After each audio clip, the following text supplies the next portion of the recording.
같이 읽겠습니다. 시작.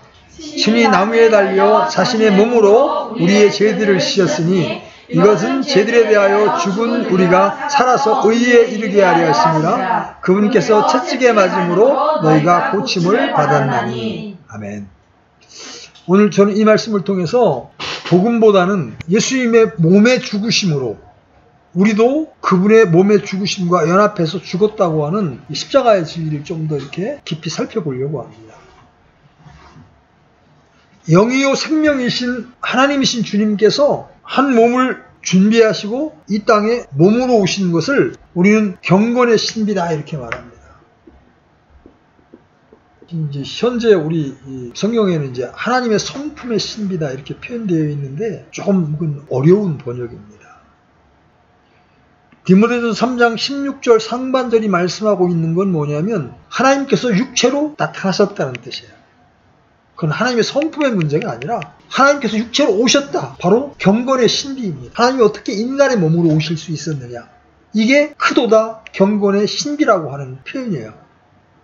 여러분 하나님이 육체가 되셨다는 사실에 여러분 주목하십시오. 요한복음에는 그 말씀을 이렇게 표현하죠. 말씀이 육신이 되어 우리 가운데 거하시네. 우리가 그분의 영광을 보니 아버지의 독생하신 분의 영광이요 은혜와 진리가 충만하더라. 그래서 여러분이 성경을 읽어가다가 몸이라는 단어가 나오면 밑줄을 쭉 그어놓고서 새롭게 보고 또 보아야 합니다. 왜냐하면 주님의 몸으로 이루신 일들이 모두 저와 여러분에게 직접적으로 영향을 미치는 말씀들이기 때문에 주님께서 몸으로 행하신 일들은 단지 우리의 본이요 따라야 할 모범 정도가 아니에요. 주님이 몸으로 이루신 일들은 우리 안에 영적으로 실제가 됩니다. 주님의 몸으로 죽으심은 성경에 의하면 우리의 죽음이에요. 주님이 몸으로 부활하신 사실은 우리의 부활의 근거가 됩니다. 주님은 몸에 대한 진리를 가르치셨습니다. 요한복음 2장 19절 예수님께서 그들에게 대답하여 이르시되 이 성전을 헐라 사흘 안에 내가 그것을 일으켜 세우리라 이렇게 말씀하시죠. 여기서 성전은 뭘 얘기하는 거예요? 사람들이 말한 헤롯 성전이 아니라 자신의 몸을 가리키는 것이었죠. 그래서 요한복음 2장 21절에 그러나 그분께서는 성전인 자기 몸을 가리켜 말씀하셨다. 여러분 성전이라는 게 뭐예요? 거룩한 전이라는 뜻은 바로 하나님의 임재가 머무는 곳이란 뜻이야. 하나님의 임재가 머무는 곳. 구약시대에는 예루살렘에 있던 손으로 건축한 그 성전에 하나님께서 당신의 이름을 두셨는데 이제 이 기능이 끝나자 예수 그리스도의 몸이 하나님이 거하시는 성전이 된 거야. 그래서 예수님이 이 성전을 헐라 나를 죽이라 그 얘기예요. 내가 사흘 만에 이렇게 세우리라. 내가 사흘 만에 다시 부활하리라. 주님은 그래서 우리에게 뭘 주신 거예요? 자신의 몸을 주신 거예요. 우리가 주의 만찬을 매주 합니다. 이 만찬에 대한 성경 말씀을 한번 찾아보세요. 마가복음 14장 22절로 24절 열어보십시오. 마가복음 14장 22절로 24절 찾았으면 같이 읽습니다. 시작. 그들이 먹을 때에 예수님께서 빵을 집으사 축복하시고 그것을 떼어 그들에게 주시며 이르시되 받아서 먹으라 이것은 내 몸이니라 하시고 또 잔을 집으사 감사를 드리시고 그들에게 주시니 그들이 다 그것을 마시매 그분께서 그들에게 이르시되 이것은 많은 사람을 위하여 흘린 나의 피 곧 새 상속 언약의 피니라. 주님은 자신의 몸을 우리의 영적 양식으로 주셨습니다. 자신의 피는 우리의 영적인 음료로 주셨습니다. 제가 영적이라는 말을 사용할 때 그 말은 상징적인, 예표적인, 비유적인 그런 의미가 아니에요. 영적 양식이란 비유적으로 양식이란 뜻이 아니라 우리 영의 문자 그대로 양식이라는 의미예요. 많은 성도들이 영적이라는 말을 상징이나 비유나 풍유로 간단히 해석해버리는 경우가 너무나 많기 때문에 드리는 말씀이에요. 주님의 몸은 우리를 위해 드려진 빵이고 그래서 우리의 영적 양식이 되는 겁니다. 내가 곧 생명의 빵이로다. 이것은 하늘로부터 내려오는 빵이므로 사람이 그것을 먹으면 죽지 아니하리라. 난 하늘로부터 내려온 살아있는 빵이니 사람이 이 빵을 먹으면 영원히 살리라. 내가 주고자 하는 빵은 곧 세상의 생명을 위해 내가 주고자 하는데 살이로다 하시니라. 주님은 계속해서 자신의 몸을 우리에게 양식으로 주실 것을 말씀하십니다. 주님이 우리에게 자신의 몸을 주시는 방법이 뭐예요? 자신의 몸을 주시는 방법이 바로 십자가입니다. 십자가에서 몸이 죽으시고 피를 흘리십니다. 이 죽음은 온 세상의 모든 사람들을 위한 죽음이었습니다. 그리스도는 몸으로 죄를 담당하셨고 몸으로 고난을 받으셨으며 몸으로 하나님께 자신을 화해 헌물로 드리셨고 몸으로 일으켜주셨고 몸으로 하늘로 들림받았고 몸을 입고 이 땅에 재림하십니다. 그래서 그리스도의 영, 그리스도의 정신도 중요하지만 그리스도의 몸으로 이루신 일들에 대해서 깊이 묵상하고 연구하는 것이 매우 중요한 거예요. 성령께서는 그리스도 예수님께서 이 땅에서 몸을 입고 행하신 일들을 기초로 해서 우리 안에서 모든 일을 이루십니다. 그리스도께서 2000년 전 갈보리에서 십자가에서 못 박히시고 부활하신 사건이 단지 역사적인 사건이 아니라 현재적으로 우리 안에 영적으로 재현되는 사건이기 때문에 그렇습니다. 하나님은 역사에서 단번에 영원히 이루신 주님의 십자가와 부활을 통해 믿는 모든 사람을 구원하십니다. 그리스도의 십자가 없이는 성령께서는 아무도 구원하실 수 없습니다. 그리스도의 십자가를 통해서 우리의 옛사람을 처리하고 그분의 피를 통해 우리를 깨끗하게 하시며 우리에게 생명을 주실 수가 있는 거예요. 이 시간 우리 모두 십자가의 진리를 바르게 이해하고 믿음으로써 성령의 열매를 맺고 죄와 마귀와 세상에 대해 승리하는 성도가 될 수 있어야 합니다. 누군가가 이렇게 말했습니다. 오직 십자가를 바르게 이해할 때에만 이 시대가 요구하는 영적 권위와 생명력이 충족될 뿐 아니라 복음의 올바른 방향 제시와 그 최종 목표가 달성된다. 이건 참으로 옳은 말입니다.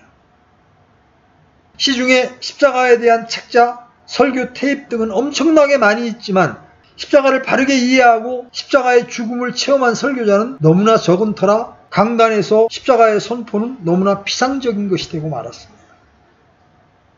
성도들 역시 십자가의 진리를 듣는 것보다 세상 이야기를 성경으로 적절히 풀어주고 들려주는 것을 더욱 좋아하는 그런 세대가 되어버렸습니다. 여러분은 그리스도의 십자가를 어떻게 이해하고 있습니까? 십자가는 기독교의 사상이나 철학이나 이론이나 교리가 아니라 역사적인 실제요, 영적인 실제입니다. 십자가는 말의 지혜나 신학적 설명으로도 사람들의 이해를 도울 수 있지만 거기에는 영적 생명의 드러남, 확신 등이 함께하지 않습니다. 십자가를 통해 옛사람이 죽고 육신의 애착과 정욕이 못 바뀌었다는 이 말은 잘못하면 그냥 말에 지나지 않을 수 있습니다. 자신이 죽는 체험이나 영적인 깨달음 등이 전혀 없을 때 이러한 말씀을 암송하거나 알고 있다는 것이 아무 열매를 맺지 못하고 삶의 변화도 줄 수 없는 때가 많습니다. 우리는 사역자들 세계에서도 이 부분들을 너무나 적나라하게 보고 있습니다. 오늘날 교회와 성도들이 안고 있는 가장 큰 문제예요. 우리는 오랫동안 다양한 주제를 통해 말씀을 배우고 공부했지만 성장도 열매도 없고 여전히 육신적이고 마귀적인 성도들을 자주 봅니다. 술 취하고 엄란하고 정욕적인 성도들을 기독교인이라고 불러주기가 어려울 때가 있습니다. 이것은 무엇을 말하는 것입니까? 복음으로 믿었을 수는 있습니다. 그러나 십자가에 못 박힌 경험이 전혀 없다는 것을 말합니다. 그런 사람들은 자신이 달려야 할 십자가는 없고 다른 형제들을 잡아 처형할 형틀로서의 십자가만 열심히 만들고 있습니다. 여러분들이 십자가에 대해 이론으로 신학적 교리로 아는 것은 육신의 정욕을 이기는데 아무런 힘도 지혜도 되지 못한다는 거예요. 십자가를 선포하는 것이 하나님의 권능이요 지혜임에도 불구하고 그것이 우리에게 피상적인 진리로만 머물러 있다면 우리는 이 시간 다시 한번 십자가의 진리를 깊이 묵상하고 받는 시간을 가져야 합니다. 여러분 이 시간 한번 십자가를 한번 생각해 봐요. 십자가는 극악무도한 죄인들, 흉악한 죄인들을 처형하는 사형 도구입니다. 그래서 그것은 저주의 상징이기도 합니다.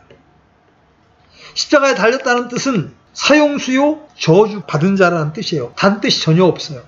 죄인들이 받는 형벌 중에서도 최고의 수치이며 모욕입니다.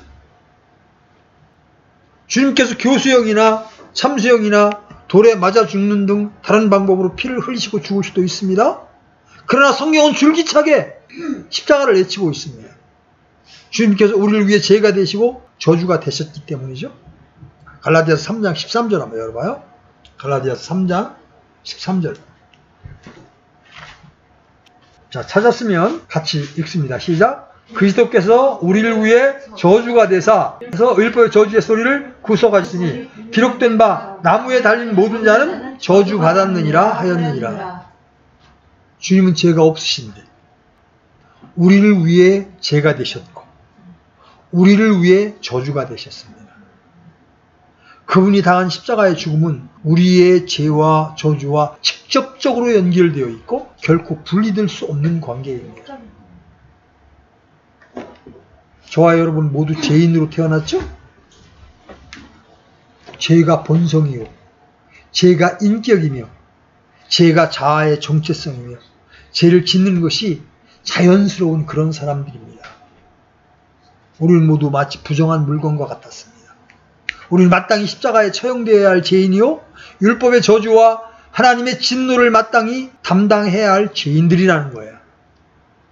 자신이 십자가에 처형되어야 할 죄인이라는 사실을 인정하지 않는다면 그는 결코 주님의 십자가에 함께 못 박히려 하지 않을 겁니다.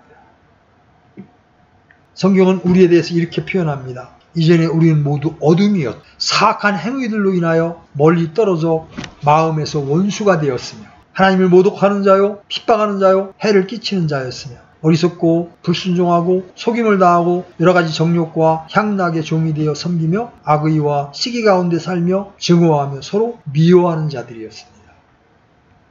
우리의 죄는 그 무엇으로도 씻어지지 않고 아무리 용서받고 씻음받아도 우리 자신은 계속해서 죄를 쏟아내는 그런 사람들이었습니다. 죄는 형벌을 주고 겁을 주어도 멈추지 않습니다.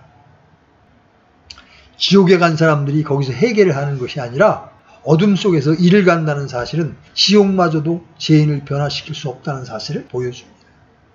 그렇다면 우리가 죄와 죄인된 우리 자신을 어떻게 해결받을 수가 있는 겁니까? 그것은 그리스도의 십자가뿐이에요.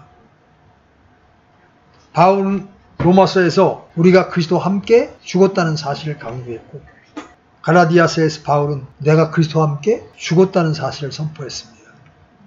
그리스도의 십자가는 죄인된 우리 자신을 그리스도와 함께 십자가에 못 박아버림으로써 죄인된 우리 자신을 죄로부터 완전히 자유롭게 하고 해방시켜줍니다. 사람의 육신은 본능적으로 자신이 죽는 것을 거부하고 싫어합니다. 그래서 누가 나를 대신해서 맞아주고 죽어주는 것은 좋아하고 기꺼이 받아들일 수 있고 감사합니다. 누가 나를 위해서 죽어준 것에 대해서는 얼마든지 감사할 수 있습니다. 그러나 누가 나와 함께 죽어야 한다고 하면 혼자 죽어라 이렇게 하고 맙니다.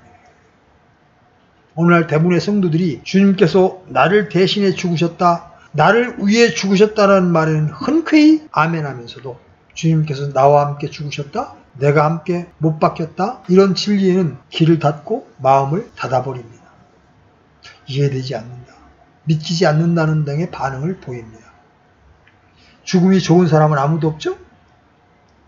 죽지 않고 살아서 주님의 능력, 성령의 지혜, 말씀의 보화 등을 잘 활용해서 멋진 신앙생활을 하고 간증도 남기고 성공도 하고 복도 많이 받는 그런 삶을 살고 싶은데 함께 죽었다는 말은 기분 나쁜 정도가 아니라 짜증이 나는 거예요.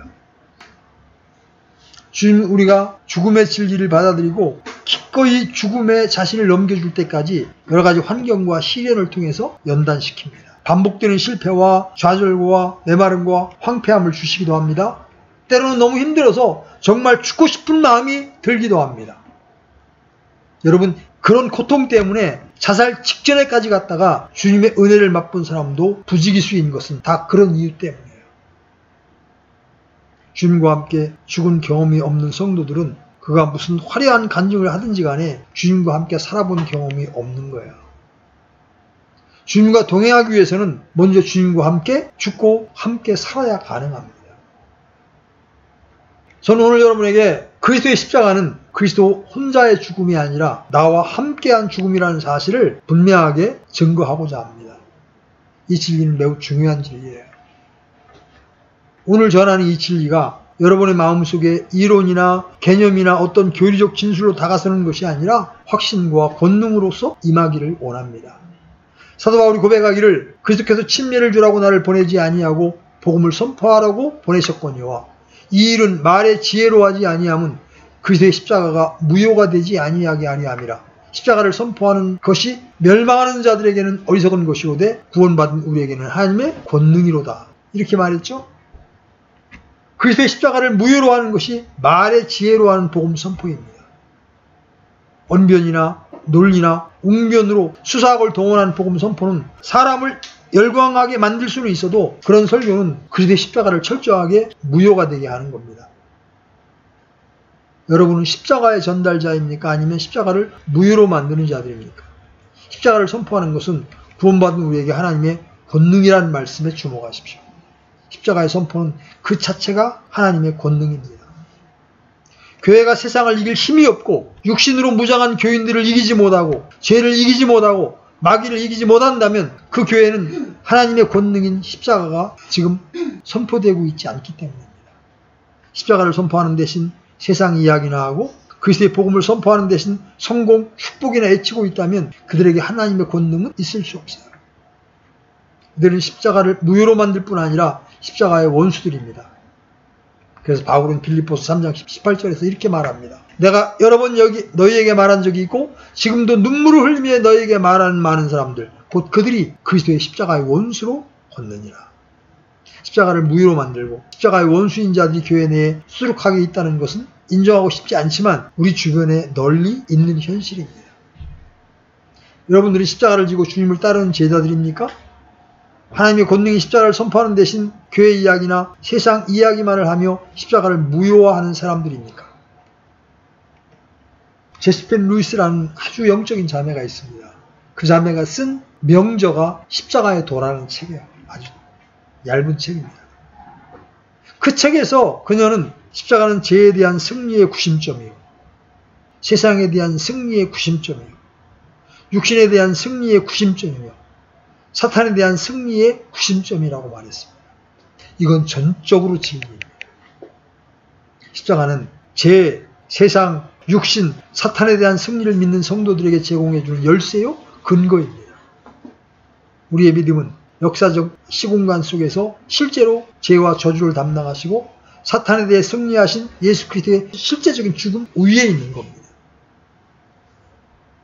역사적인 시공간 속에서 죄와 율법과 세상과 마귀에 대한 죽음이 없었다면 우리의 믿음은 실체가 없는 헛된 믿음일 뿐이요 영적인 망상에 지나지 않습니다. 주님의 죽으심은 정신의 죽음이 아닙니다. 영의 죽음이 아닙니다. 주님이 맞으신 채찍은 몸에 맞으셔도 몸에서 피가 나고 몸에 못 박히고 몸이 창에 찔리고 몸이 매달린 그런 죽음입니다. 그리스도의 몸이 핵심입니다. 죽었다고 말할 때 죽음은 언제나 몸이에요. 주님께서 이 땅에 몸을 입고 오신 것은 그 몸으로 우리의 죄와 저주를 담당하시고 죽기 위함이었습니다. 십자가의 정신을 강조하는 것도 중요하지만 더욱 중요한 것은 그분의 몸이 우리를 대신한 죽음이요, 우리를 위한 죽음이요, 우리와 함께한 죽음이라는 점이에요. 우리의 죄는 피로 용서되지만 우리의 죄성, 죄인된 나 자신은 오직 몸으로 죽으심을 통해서 해결이 됩니다. 자, 골로새 1장 22절 열어봅니다. 골로새 1장 22절. 같이 읽습니다. 시작. 이제는 그분께서 죽음을 통해 자기 육체의 몸으로 화해를 이루사 너희를 그분의 눈앞에 거룩하고 흠없고 책망받을 것이 없는 자로 제시하려 하셨으니. 주님께서 무엇을 하셨습니까? 죽음을 통하여 자기 육체의 몸으로. 이것이 핵심입니다. 오늘 읽었던 베드로전서 2장 24절 신이 나무에 달려 자신의 몸으로 우리의 죄들을 지셨으니 이것은 죄들에 대하여 죽은 우리가 살아서 의에 이르게 하려 하심이라. 다시 한번 주목하십시오. 자신의 몸으로 우리의 죄들을 지셨습니다. 그리스도의 몸이 저와 여러분의 죄를 담당하시고 하나님의 진노와 저주를 몸소 담당하셨습니다. 더 이상 죄를 위한 헌물이 필요치 않죠?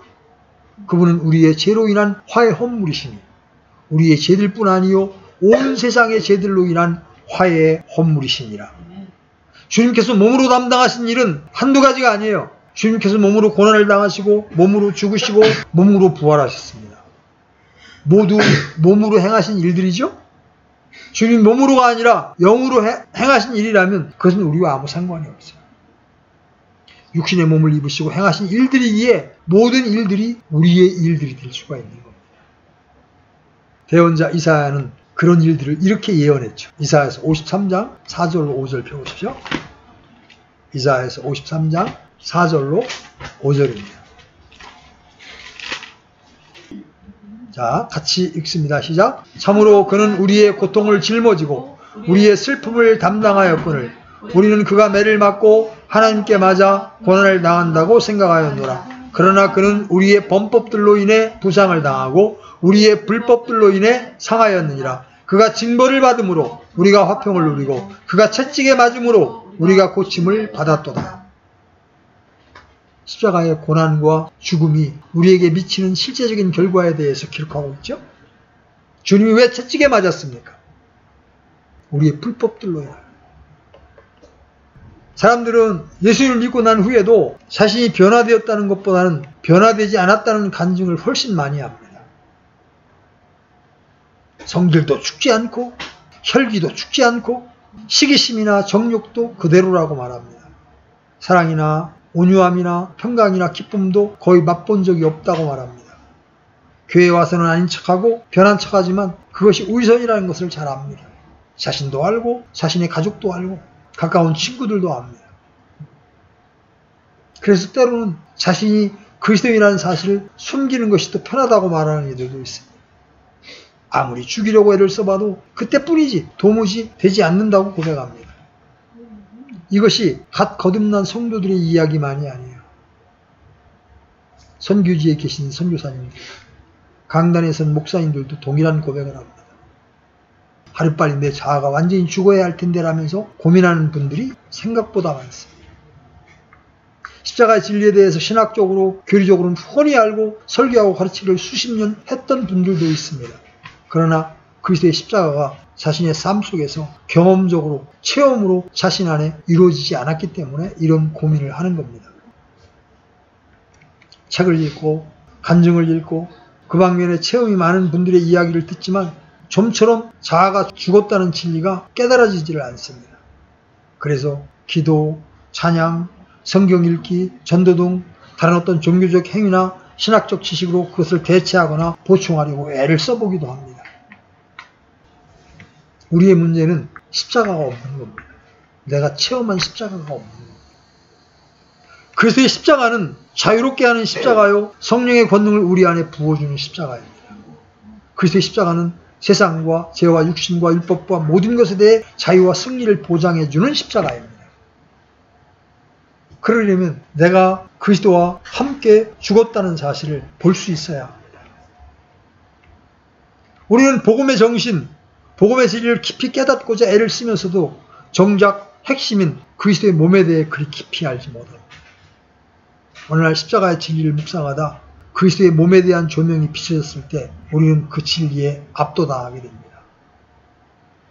주님이 몸에 맞으신 채찍, 몸에 박히신 못, 머리에 쓰신 가시관, 옆구리에 찔린 창, 몸에 쏟아진 물과 피 등 몸으로 이루신 일들에 대한 말씀이 지나가면서 십자가의 진리를 더 깊이 깨닫게 됩니다. 아, 주님이 저때 저런 형벌을 받으신 것은 바로 내 죄 때문이고 죄인인 나 자신을 처리하기 위한 것이었구나. 생명이신 하나님께서 몸을 입고 이 땅에 오신 것은 몸으로 우리의 죄와 저주를 담당하시기 위함입니다. 몸을 입지 않고서는 죽을 수 없죠? 채찍은 몸에 맞으셔야 합니다. 못도 몸에 박힙니다. 창도 몸에 찔립니다. 가시관도 몸에 쓰입니다. 수치와 모욕도 몸으로 당하십니다. 십자가는 몸으로 지는 겁니다. 자신의 몸으로. 이것이 핵심입니다. 주님이 맞으신 채찍, 주님의 몸에 박힌 못, 주님의 옆구리에 찔린 창, 주님의 머리에 쓰인 가시관이 나의 몸에 그대로 적용되는 영적 사실이라는 점이에요. 사역자들의 고민도 여기에 있습니다. 내가 죽어야 양이 살고 교회가 부흥한다. 주님과 함께 십자가에 못 박힌 체험을 하고 싶다. 생각은 늘 같지만 잘 되지 않습니다. 내가 십자가에 못 박혀야 성령으로 충만할 수 있다는 생각에 오랫동안 기도하고 또 기도합니다. 문제가 무엇입니까? 이미 그리스도와 못 박혀 있는데 그 사실을 모른 채 계속 구하고 또 구한 겁니다.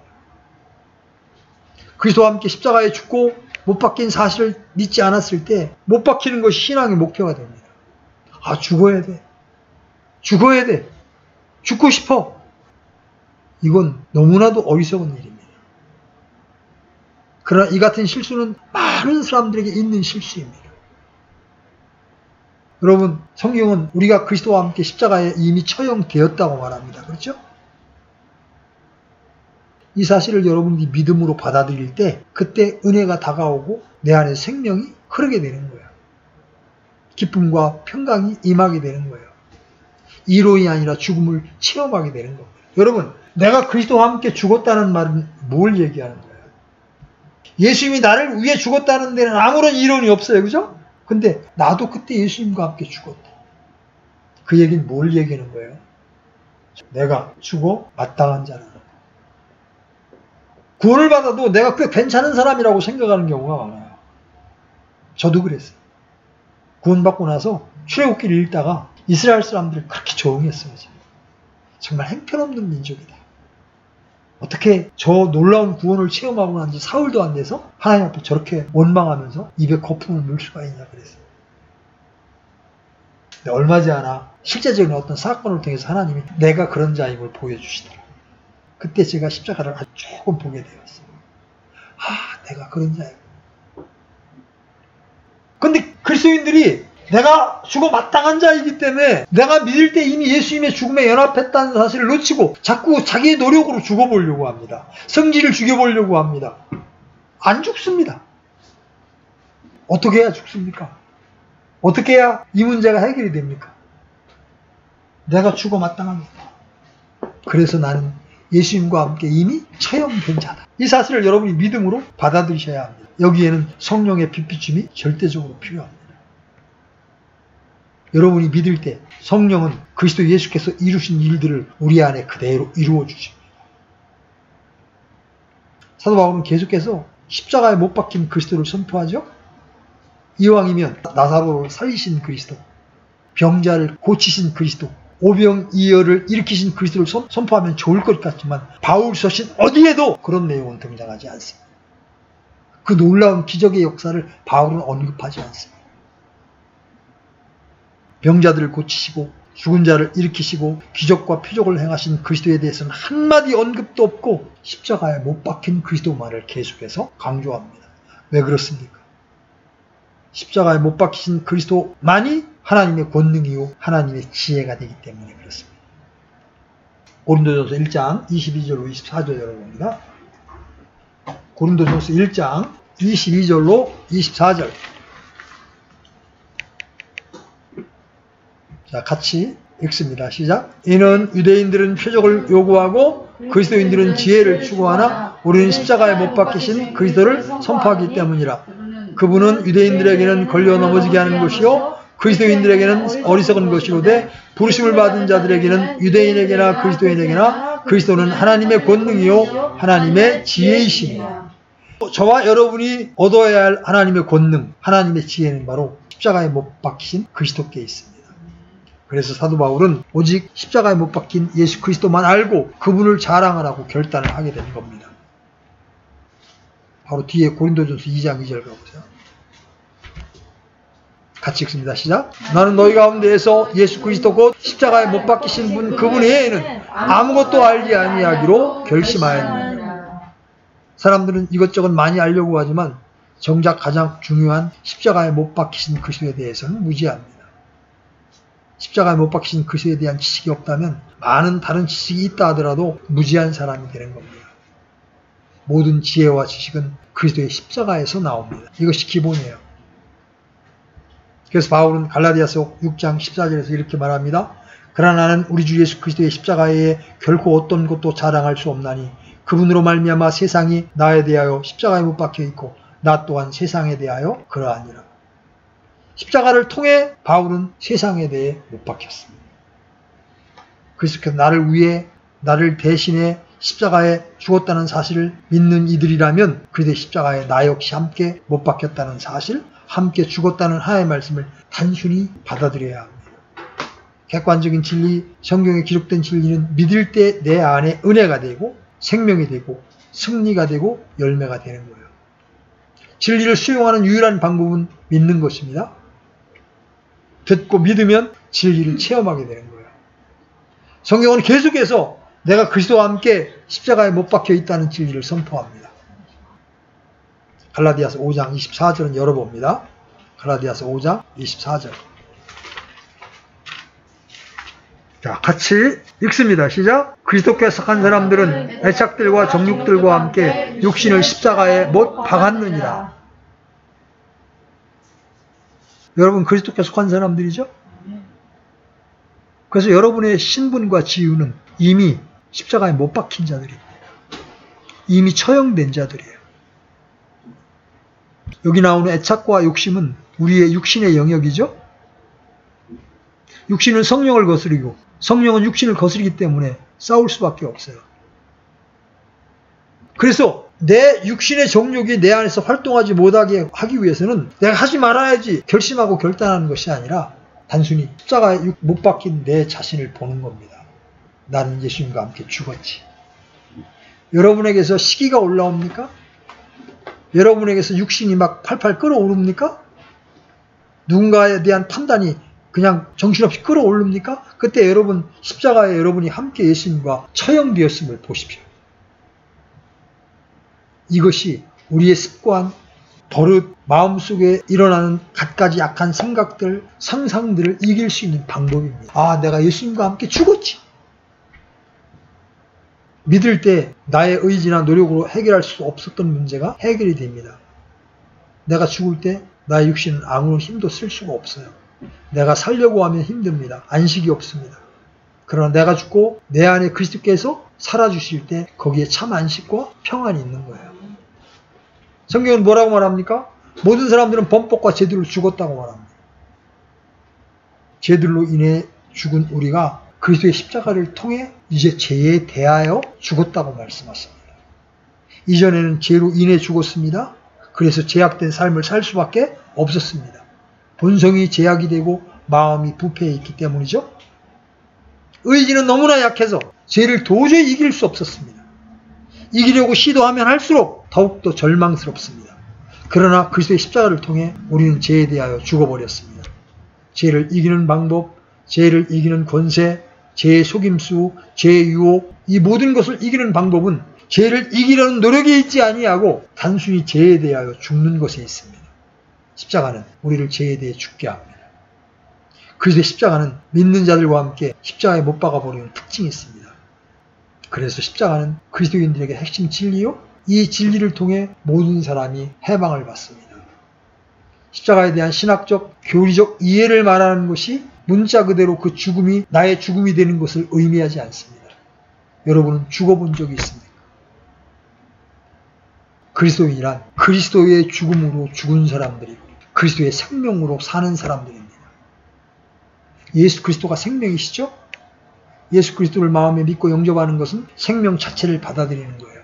생명을 얻는데 어떤 방법이 있는 것이 아니라 생명 자체이신 그분을 내 안에 받아들이면 그는 생명을 얻고 누리게 되는 거예요. 그런데 생명이란 아버지가 아들에게 캔디를 하나 주듯이 용돈을 주듯이 나누어 주는 것이 아니라 생명 자체이신 주님, 하나님의 아들이시오 사람의 아들이신 주님을 마음에 받아들이는 겁니다. 생명은 종교적인 교리나 가르침이 아니라 주님 자신이죠.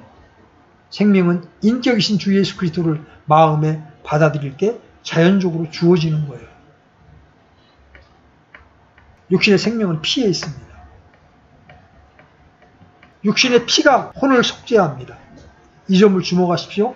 혼을 속죄하고 정결케 하는 것은 예수님의 몸의 피입니다. 육체의 일이나 땀이나 업적이나 선행이나 금욕이나 수행이 아니라 그 피가 사람을 속죄합니다. 피 속에 생명이 있기 때문에 피를 흘리면 죽습니다. 그렇게 해서 구원을 얻은 사람은 이제 다시 그 예수 그리스도의 십자가의 죽음에 나도 포함되어 있는 것을 볼 수 있어야 합니다. 갈보리의 십자가를 통해 주님은 우리 옛사람을 처리해 버리셨습니다. 여러분이 믿든 안 믿든 그것은 사실입니다. 그리고 갈보리 십자가를 통해 우리 안에 새 사람을 창조하셔서 새 생명을 부어주십니다. 그래서 현재 우리 안에는 전혀 성질이 다른 생명이 들어와 있고 그 생명으로 하루하루 살아갈 수 있는 토대를 마련해 놓으셨습니다. 문제는 우리가 그 사실을 믿음의 눈으로 보고 있느냐는 겁니다.